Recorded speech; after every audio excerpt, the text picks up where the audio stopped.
నేను కూడా దానంగా నీకు ఇస్తా. ప్రజలు అడ్డుకుంటే, నీ కార్యకర్తలో నీకు సంబంధించిన గూండాలు అడ్డుకుంటేనో ఇంకోటి కాదు. నాకు అక్కడుండే ఇంటికి ఎట్లా మీరు పోలీసు వాళ్ళని అడ్డం పెట్టి నన్ను రానియడంలే హైకోర్టు ఆర్డర్లు కూడా, అది నీకు నీ పార్టీకే నేను దానం చేస్తా. ప్రజలు వచ్చి నన్ను అడ్డుకోమను. ప్రజలంటే ఏమి, ఆడుండేది 2,20,000 ఓట్లు ఉన్నాయి. నాకు 85,000 ఓట్లు వేసినారు. మిగతా ఓట్లోనే కదా ఆ 20,000 మంది వచ్చి రోడ్డు మీద వచ్చి నువ్వు రాకూడదు అని చెప్పవు. నేను నా ఇండ్లు నా భార్యను పిలుచుకొని వచ్చి నీకు రిజిస్టర్ చేస్తా జిల్లాలో.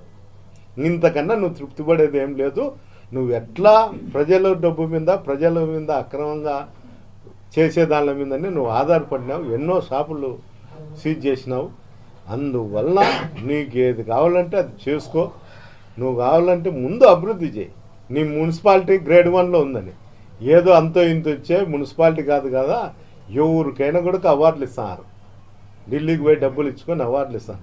ఆ అవార్డులతోనే నువ్వు బతుకుతాండావు తప్ప ఒక్కసారి డ్రైనేజ్ కానీ, ఇళ్ళ దగ్గర ఉండే చెత్త కానీ దాని మీద దృష్టి పెట్టు. వర్షాలు వచ్చే నీళ్లు పోయేటట్టుగా. అంతే తప్ప పద్దం లేసే నా మీద పడి నేను వచ్చే కానీ నీకు జ్వరం వస్తుందనో లేకపోతే ఇంకోటేమో. నిన్న లేక మొన్న నేను రాకముందు ఆర్డర్ వచ్చినాక నీ కొడుకు మధ్యలో వచ్చి లేపితే డాడీ ఏంది కలవరిస్తాండావంటే రే వాడు వచ్చినారు